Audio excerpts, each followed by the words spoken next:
오늘 주의 전으로 나오신 모든 분들을 주님의 이름으로 사랑하고 또 축복합니다. 오늘은 본문을 중심으로 예배 얘기를 조금 하려고 합니다. 여러분, 예배는 어떻게 보면은 여러분들과 내가 신앙생활을 할 때에 뼈대와 같은, 뼈가 없으면은 사람이 쓰질 못하죠. 여러분들과 내가 신앙을 계속적으로 유지하고 그리고 하나님 앞에 나아가려면 예배 생활이 잘 정립되어 있어야 합니다. 여러분 어떻게 예배 드리고 계십니까? 여러분들의 예배 생활은 어떻습니까? 여러분들과 저의 마지막 모습은 어떻게 될까? 여러분들이 가지고 계신 그 설교 요약 보시면은 3개로 대지가 되어 있는데요. 오늘 말씀은 대지 1까지만 하면 아마 시간이 다 될 것 같습니다. 그래서 대지 1 하고요. 그리고 B하고 C는 우리 다음 시간에 계속해서 이렇게 하도록 2번에 걸쳐서 말씀을 나누도록 하겠습니다. 여러분들과 나의 마지막 모습,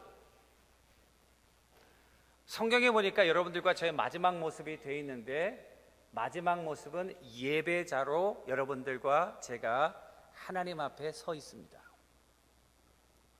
그런데 어떤 예배자로 서 있냐면은 새 하늘과 새 땅에서, 새 예루살렘에서 거룩한 옷을 입고 영광스러운 모습으로 보좌에 계신 어린 양을 찬양하고 경배하는 그와 같은 모습입니다.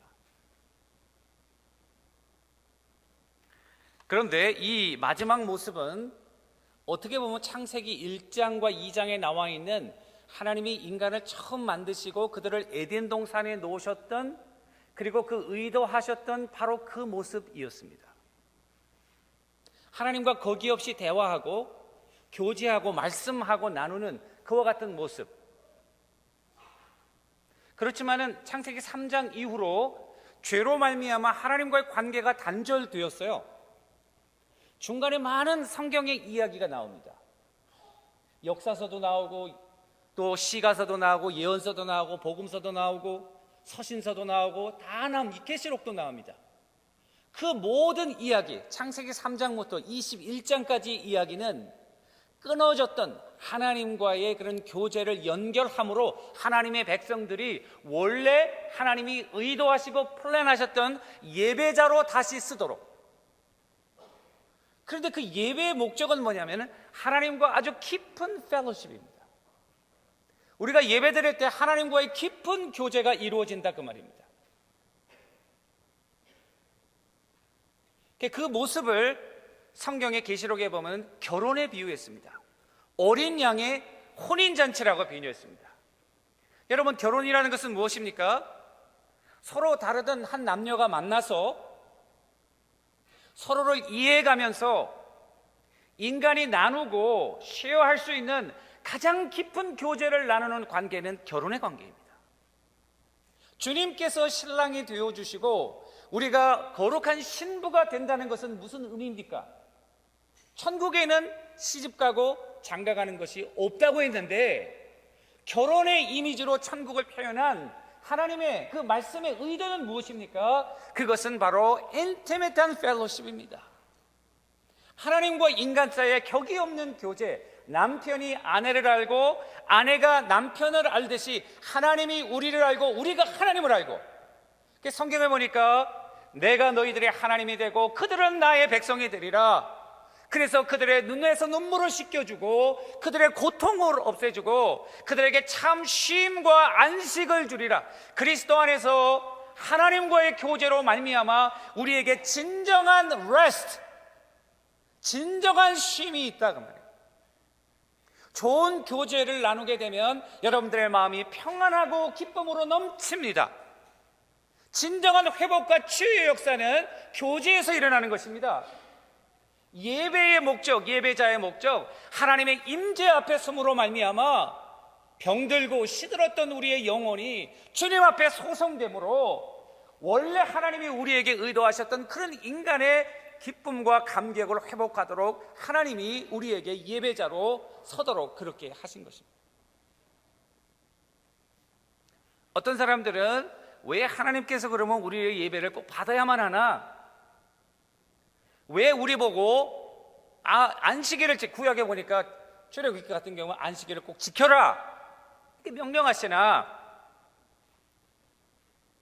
우리가 만일 예배하지 않는다면, 하나님 예배하기를 거부한다면 하나님은 하나님 되심에 손상을 입는 것인가?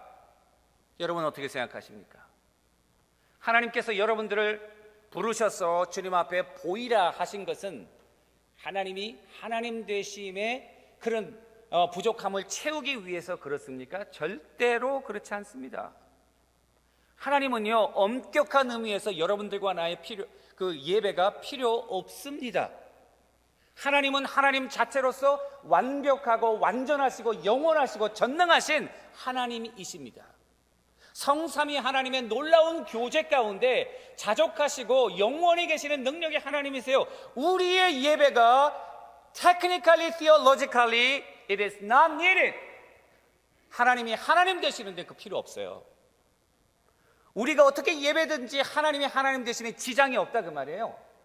그럼에도 불구하고 예배 드리라는 이유는 뭡니까?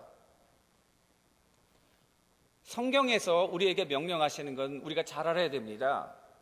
하나님에게 좋으라고 명령하시는 것도 있지만, 그러나 대부분 성경에서 명령하는 거의 모든 것은 우리에게 꼭 필요하기 때문에 명령하는 것입니다. 우리가 예배 드림으로 하나님이 하나님 되시는 것이 아니고요, 우리가 예배 드리지 않고 하나님의 백성으로 이 땅 위에 정말 생존하며 살아갈 수 있을까? That's the question. 그게 질문입니다. 하나님의 백성으로 하나님으로부터 받아야 될 영역의 풍성한 은혜를 받지 않고 이 땅 위에서 우리가 살아갈 수 있을까? 하나님의 자녀로. Impossible. 하나님 앞에 나오라는 겁니다.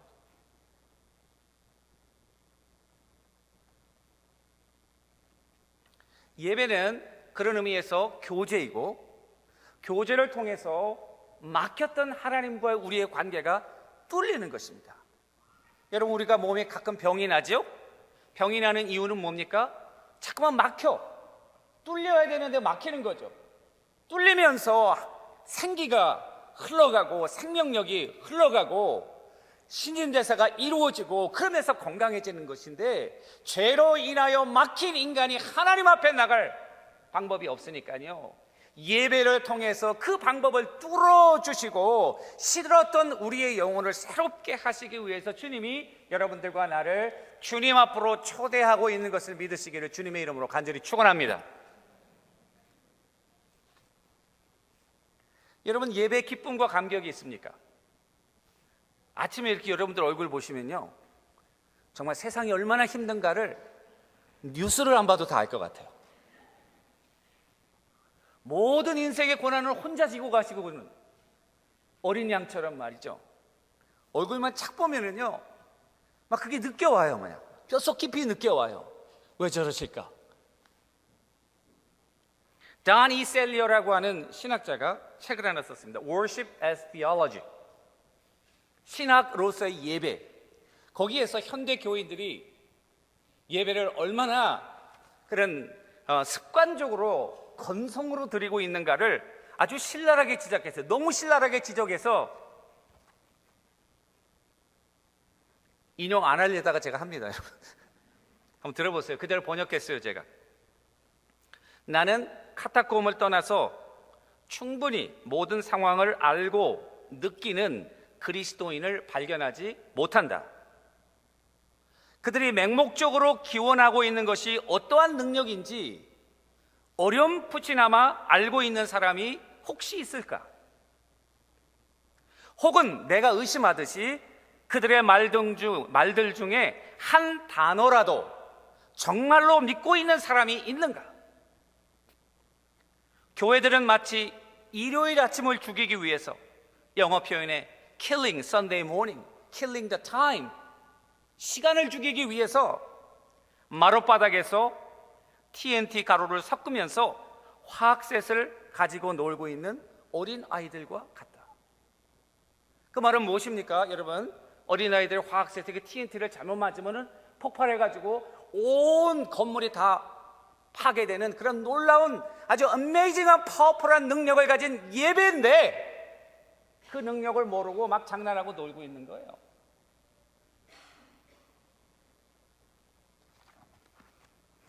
우리가, 여러분들과 내가 예배할 때 꼭 가져야 될 마음 자세가 있는데요. 왜냐하면 우리는 태어날 때부터 자기중심적입니다. 우주의 중심이 나입니다. 모든 걸 나중심적으로 생각하도록 DNA에 이미 와이어되어 있습니다. 여러분들과 나는 수시로 성령 안에서 이것을 견제하지 않으면 자연적으로 여러분들과 나는 나중심적으로 되돌아가도록 되어 있습니다. 그렇지 않어요? 그러나 예배 시간만은 여러분들과 내가 명심해야 될 게 있습니다. 비록 우리가 세상에서는 나중심적으로 살지만 하나님 앞에 나오면서는 우리의 마음의 중심을 나에게서 하나님으로 옮기지 않으면 참된 예배자의 자세로 돌아갈 수 없습니다. 예배 때는요, 나 자신을 잃어버리는 것입니다. always thinking about I. 그걸 잠깐 잊어버리고요, 우리를 창조하시고 우리를 향한 귀한 목적과 뜻을 가지고 계신 하나님에게 집중하는 시간입니다. 그런데 놀라운 현상이 일어납니다.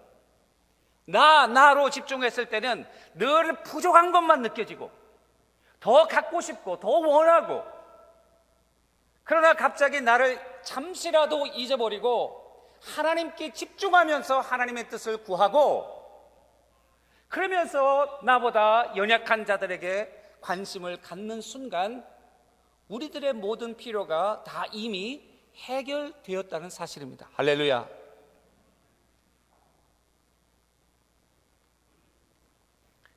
저는 예배 때에 하나님, 나 중심적인 사고방식을 버리고 하나님 중심적으로 나오라고 하는 것은 우리 인간의 욕심과 탐심을 깨는, 하나님 앞에 우리의 참된 모습을 회복시키시려는 하나님의 놀라운 도전이라고 생각합니다.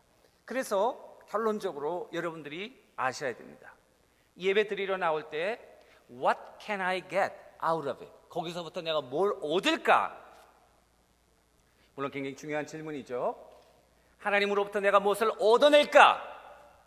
내가 원하는 게 많은데 건강도 좋아져야겠고, 사업도 잘 돼야겠고, 공부도 해야겠고, 자녀도 잘 돼야겠고, 또 내가 기도하며 계획하는 일들이 많은데 What can I get out of it? 오늘도 내가 무엇을 얻을까? 하나님 앞에 나올 때 그 태도로 나오면은 안 되고요, 내가 하나님 앞에 무엇을 내려놓을까? 내가 하나님 앞에 무엇을 드릴까? 하나님이 나를 향해서 정말로 기뻐하시는 것이 무엇일까? 그 목적을 이루기 위해서 내가 내려놓아야 될 게 있다면 그게 무언가? 이거를 발견하는 순간 하나님의 놀라운 은혜가 여러분들의 삶에 넘치고, 죽었던 우리의 삶에 생기를 얻고, 막혀졌던 것이 뚫리고, 참된 기쁨, 세상의 어떤 것으로도 얻을 수 없는 참된 인생의 기쁨과 보람이 우리를 살아있도록 만들게 되는 성령의 놀라운 은혜의 도가니에 빠지게 될 것을 확신합니다. 예배는 It is not for us, It is for God. 하나님을 위한 것입니다. 예배 드리면서 나의 욕구를, 하나님 나를 기뻐하게 하라, 나를 기쁘게 하라, 나의 필요를 채우라, 그것은 매우 교만한 태도입니다. 하나님은 이미 우리에게 생명도 주시고 필요한 영육의 은혜를 풍성히 날마다 주신 분 아닙니까? 하나님 앞에 와서 나의 욕심을 채우라고 하는 것은 이 얼마나 교만한 태도입니까? 하나님 앞에 겸손히 엎드려서 하나님, 나는 당신을 위한 종입니다. 인생은 나에 관한 것이 아니라 바로 당신에 관한 것입니다. 이 예배를 받아주시기를 소원합니다. 내 인생의 모든 것을 드립니다. 내 마음을 드립니다. 내 정성을 드립니다. 내 힘을 드립니다. 찬송할 때는요, 입을 벌려서 찬송도 하시고 기쁨으로 하나님 앞에 나아가고 감격하고 말이죠.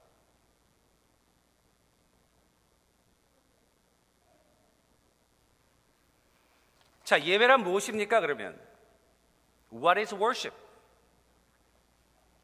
이 예배를 한마디로, 한 단어로 정의하면 response, 반응입니다. 반응. 거의 모든 학자들이 조금씩 다르게 예배를 정의하고 있지만 이 모든 정의들을 다 묶어가지고 한 단어로 서머라이즈 하라면은, 만약 저라면은 그것을 저는 반응이다 이렇게 얘기하겠습니다. 존 E. 불카르트라는 사람이 월십이라는 아주 조그만 책인데 중요한 책을 썼어요. 그 책에서 예배를 이렇게 정의했습니다. 예배란 그리스도 예수 안에서 하나님께서 과거에 이루신 일, 지금 이루고 계신 일, 그리고 앞으로 이루실 일에 대한 축하적인 반응이다. 예배는요, 축하적인 반응이에요. 하나님께서 우리 삶에 이루신 과거의 일, 현재의 일, 미래의 일을 생각하면서 기쁨과 즐거움과 찬송과 감격함으로 나가는 거, 이거 예배라 그 말이에요.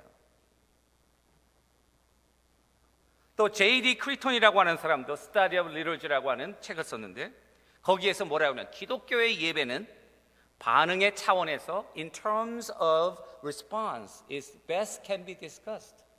가장 잘 논의될 수 있다 이렇게 얘기를 했어요. 자, 예배가 구속의 반응이라. 반응이라는 게 뭡니까? 이니시에이션은 누가 한 겁니까? 하나님이 한 것입니다. 우리가 하나님 앞에 먼저 나가는 것이 아니고요, 하나님이 여러분들과 나를 사랑하셔서 이루신 과거, 현재, 미래의 일들 때문에 그것에 대한 반응으로 주님 앞에 나간다 그 말이에요.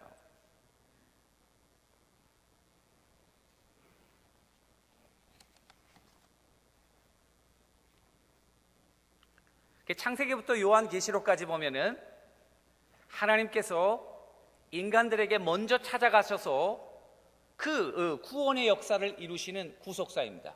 그런데 구속사의 공통점은 뭐냐면 He never lose initiatives. 주도권을 잃지 않으셔요. 하나님은 자기의 일들을 이루시는데 따라가면서 수동적으로 이루시는 분이 아니에요. 앞서가시면서 적극적으로 주도권을 가지고 자기의 뜻을 이루시는 그분이에요. 하나님의 이니시에이션이 없다면 여기에 우리 모일 필요가 없어요. 하나님이 여러분들의 삶에 과거에 역사하셨고 지금도 역사하고 계시고 미래에 역사하실 그것들을 기대하고 회상하고 경험하면서 축하적으로 반응하는 거예요. 지금 여러분들과 내가 찬양할 때는 기쁨으로 찬양해야겠습니까? 아니면은 인상을 쓰면서 침묵하고 있어야겠습니까? 1번이에요? 2번이에요? 목소리가 안 나오는데 어떡합니까 목사님? 목사님은 많이 노래를 부르셔서 하지만 우리는 노래를 못합니다.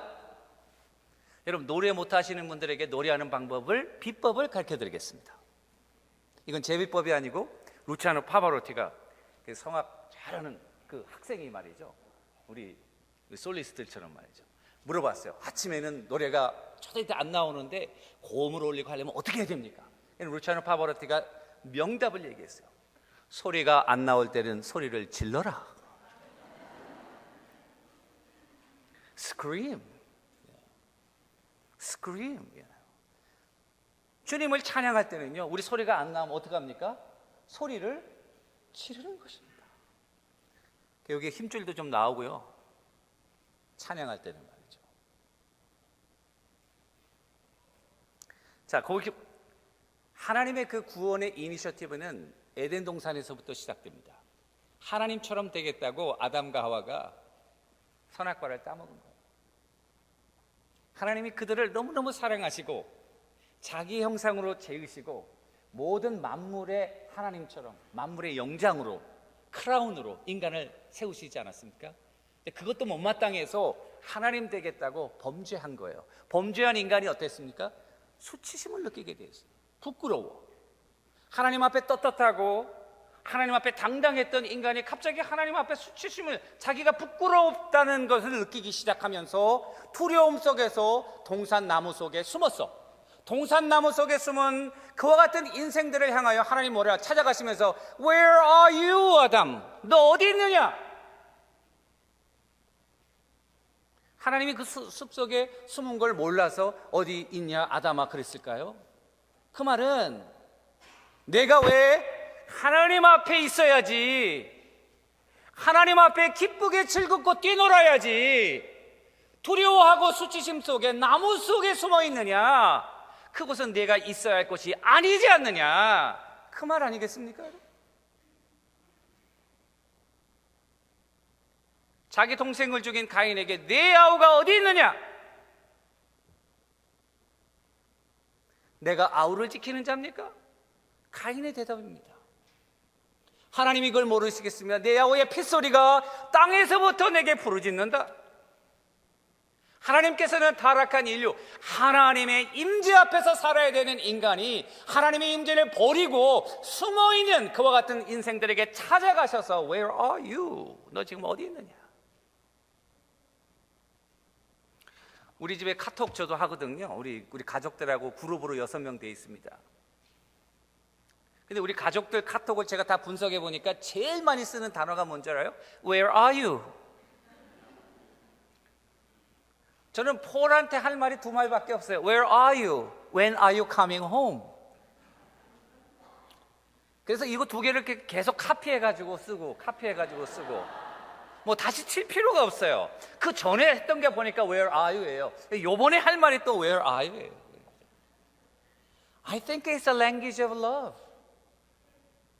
여러분들이 어디 있는가? I don't care. 여러분들이 어디 있는가? 왜 밤에 늦게 다니시는가? 왜 집에 안 들어오는가? I don't want to ask you.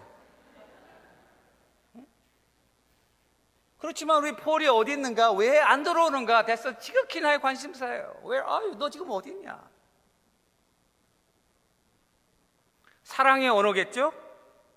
아브라함을 택하신 것도 하나님이죠. 우상을 섬기면서 남부럽지 않게 살았던 사람이에요. 고고학적인 발굴에 의하면 아브라함이 살았던 집은 2층이 넘어요. 여러분, 아브라함이 언제 사람입니까?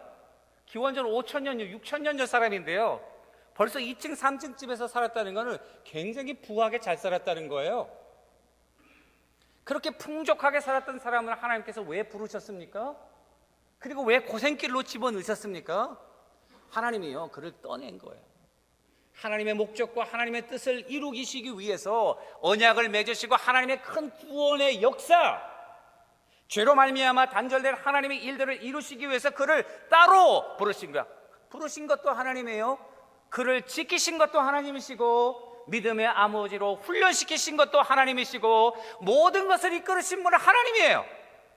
아니요, 아브라함이 결단하고 갔어요. 하나님이 부르시지 않으면 갈 일도 없죠. 이스라엘 백성들이 광야에 애굽에 이렇게 노예로 있었을 때에 자, 우리가 지금 이제 나가가지고 언약의 백성이 돼야겠다, 우리 나가자, 이렇게 살 수 없지 않냐, 그렇게 생각하는 사람 없었어요. 자신들이 언약의 백성인지조차도 몰랐어요. 자기의 조상이 아브라함인지도 몰랐어요. 하나님이 아브라함에게 어떠한 약속을 했는지도 몰랐어요. 때가 되니까 그들을 부르신 분은 하나님이에요. 아브라함과 한 약속을 기억하고 모세를 일으키고 그를 준비시키시고 훈련시키시고 하나님의 때에 지팡이를 손에 들려서 가라 역사하십니다. 이스라엘 백성들이 거기서 나왔어요. 나와가지고 광야에서 만나도 먹고 메추라기도 먹고 구름 기둥과 불 기둥을 경험하고 반석에서 샘물이 솟아나고 하나님의 임재를 경험했는데도 그때 잠시뿐 그들은 늘 불평하고 원망하고 하나님을 향하여 범죄했어요. 하나님께서는 이스라엘 백성들을 너희는 목이 곧은 백성들이다, 하나님 앞에 경배하고 엎드리지 아니하고 목이 뻣뻣해서 자기만을 아는 백성들이라고 책망하시잖아요. 그런 이스라엘 백성들을 하나님이 버리지 않으시고 차세대 지도자 여호수아를 통해서 결국 가나안 땅으로 인도하시고 젖과 꿀이 흐르는 천국의 상징인 가나안 땅으로 들어가게 하시는 분이 누굽니까? 하나님이십니다.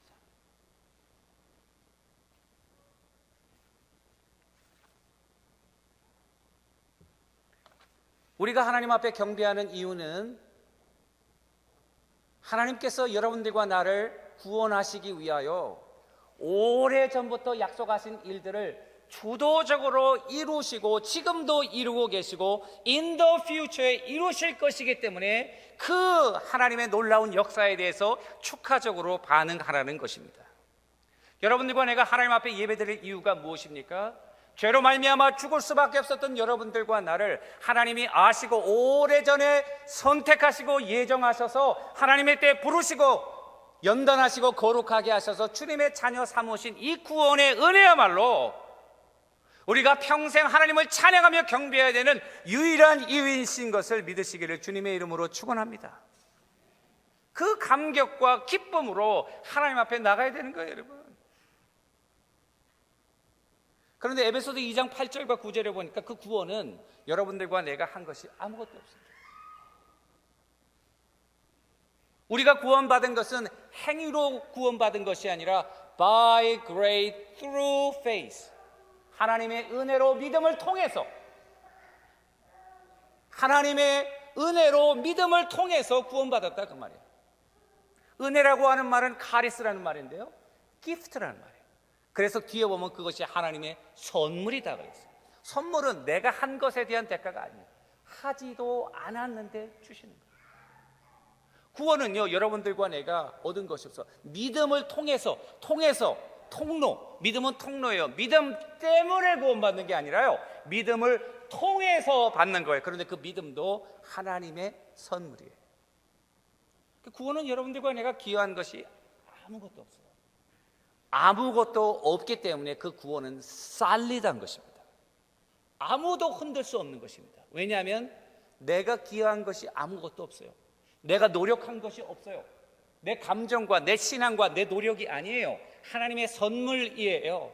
하나님이 죽었던 영혼에 성령으로 계시와 지혜의 영을 살리셔서 우리의 영을 살린 거예요. 하나님을 보게 하시고 깨닫게 하시고 알게 하시고 살아서 반응하는 거예요. 죽은 사람 반응하지 못해요.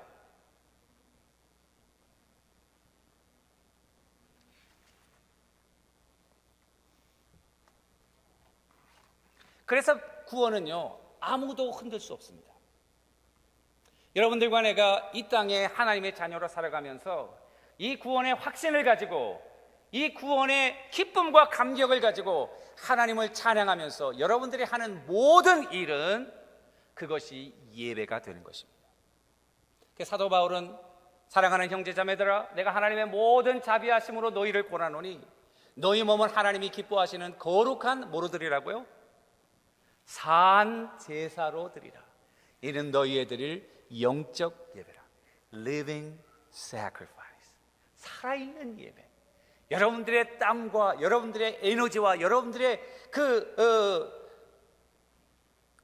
프로틴과 카보하이드를 다 번해가지고 하나님을 찬양하고 경배하는 거예요. 교회 안에서만 경배하는 것이 아니라 여러분들의 삶의 모든 영역에서 하나님의 구원의 감격에서 반응하는 것들이 다 예배가 된다는 거예요. 가정에서, 직장에서, 학교에서, 여러분들의 모든 영역에서 말이죠. 요한복음 5장 24절에 보니까 그 구원의 시제를 세 가지로 얘기했습니다. 하나는 현재이고 미래이고 그리고 과거입니다. 현재는 그 아들을 믿는 자에게는 영생을 가졌다. 영생이라고 하는 것은 그 has eternal life, 그 현재형으로 되어 있습니다. 어떤 사람은 죽고 난 다음에 영생한다 이렇게 생각합니다. 그러나 성경에 보니까 영생은요, 그리스도를 믿고 생명의 근원 되신 하나님과 연결되는 순간 우리는 벌써 영생한다고 말합니다. 할렐루야. 영생을 살고 있는 것입니다. 죽어도 사는 것입니다. 죽음이라고 하는 그런 개념이 여러분들과 나를 이제 더 이상 왕노릇하면서 우리를 다스리지 못한다는 사실입니다. 사망의 권세가 깨어졌다는 것입니다. 영생은 현재적인 사실이고요, 심판에 이르지 아니한 것은 그 미래의 그 하나님의 백보자의 심판에서 우리가 구원받는 사건, 그리고 사망에서 생명으로 옮겼다, 그 과거입니다. 현재 완료입니다. 정확하게 얘기하면 이미 그리스도를 믿는 순간 우리의 영혼은 사망에서 생명으로 막 옮겨지고 있는 중이 아니라 이미 completed action, 끝났다가 말이에요. 사망에서 생명으로 옮겼다, has crossed over from death to life. 오늘 시편 기자 보니까요, 온 땅이여 여호와께 즐거운 찬송은 부를지어다.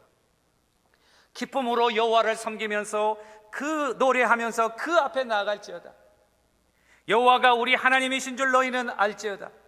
우리는 그의 기르시는 이시요 그의 것이니 그의 양이로다. 감사함으로 그 문에 들어가며 찬송함으로 그 궁정에 들어가서 그에게 감사하며 그 이름을 송축할지어다. 여호와는 선하시니 그 인자하심이 영원하고 그 성실하심이 대대에 이르리로다. 사랑하는 성도 여러분, 하나님께서 여러분들과 나를 예배자로 만들어 주시고 예배를 위해서 세워 주셨습니다. 여러분들의 예배 생활은 어떻습니까? 인생의 성공은 물론 다른 면에서 성공이 있지만은 진정한 예배자로 성공할 때 하나님의 목적을 이룬다는 점에서 예배에 성공한 자는 인생의 성공자라고 저는 확신합니다. 성경의 모든 인물들은 예외 없이 하나님 앞에 경건하고 능력 있는 예배자로 다 섰습니다. 여러분들과 내가 예배자로 서기를 원합니다. 그러기 위해서 구원의 은혜를 깊이 묵상하면서 지금도 우리를 향하여 역사하시고 인도하시고 미래의 꿈을 가지고 계신 그 하나님 앞에 믿음으로 반응하면서 우리의 삶 전 영역에서 하나님을 찬양하고 경배하는 예배자가 되시기를 주님의 이름으로 간절히 축원합니다.